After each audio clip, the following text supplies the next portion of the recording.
Here we go. My angle tonight is about priorities.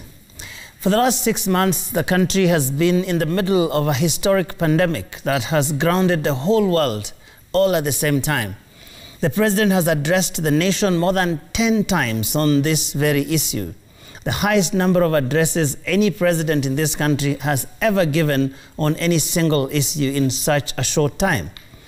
The president himself has called it a war against an invisible enemy. And that is why tonight I am perplexed. You see, in any typical war, there are often many casualties. People die, others are maimed, economies tumble. COVID-19 has been no different. More than 600 people have died so far. The economy has been shattered, businesses have been destroyed, and by the last count, more than 1.7 million people had lost their jobs between March and June this year, owing to the effects of the pandemic. This number could, of course, be higher. There is now indication, however, that the pandemic could be entering a new phase and that we could flatten the curve sometime soon, hopefully.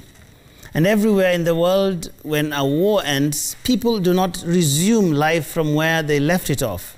They go on what is known as post-war recovery mode.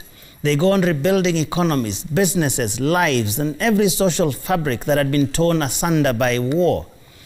That, ladies and gentlemen, is what we should be talking about right now in this country. But have you heard what I've been hearing lately? Things like reggae is back, they have the system, but we have God, I've supported others too many times, this is my turn, the president is too young to retire. And you can add whatever you want to that list of shame. We have seen huge rallies across the country, not rallying people to the equivalent of a Marshall Plan for Kenya, but looking for votes, God knows for what. I don't know about you, but it feels like wishing away the very personal loss and death that has touched more than 600 families in Kenya. It feels like gloating over the ashes of businesses that have been wiped out by this pandemic, making nonsense of the gallant efforts of the thousands of health workers who continue to put their lives on the line to ensure we are all safe. It is downright dumbfounding. Ladies and gentlemen, the impacts of the pandemic have been real and continue to be. Either you have lost your job or you have one or two more dependents because a brother, sister, son, or whatever other kind of relative or acquaintance lost a job. Either you are bereaved or you are recovering from the pandemic, or perhaps you have a relative, a friend who has come face to face with it. Our recovery will therefore be steep and on many levels.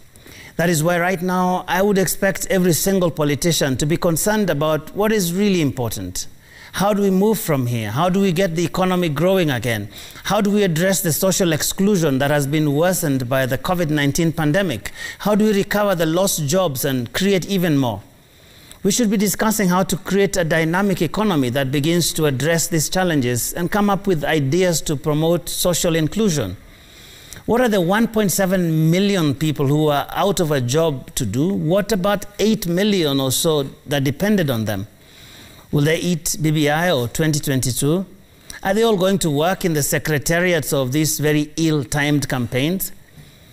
I'm perhaps expecting too much, but let me put it on the record.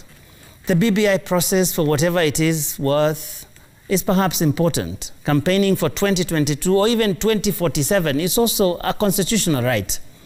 But ladies and gentlemen, is that really what Kenyans are dying right now to hear? This minute, this hour? Just where do these politicians live? Do they have people who have been affected by this pandemic? Can't they see or hear or feel? I really wonder where we lost it in this country. And that is my angle for the week.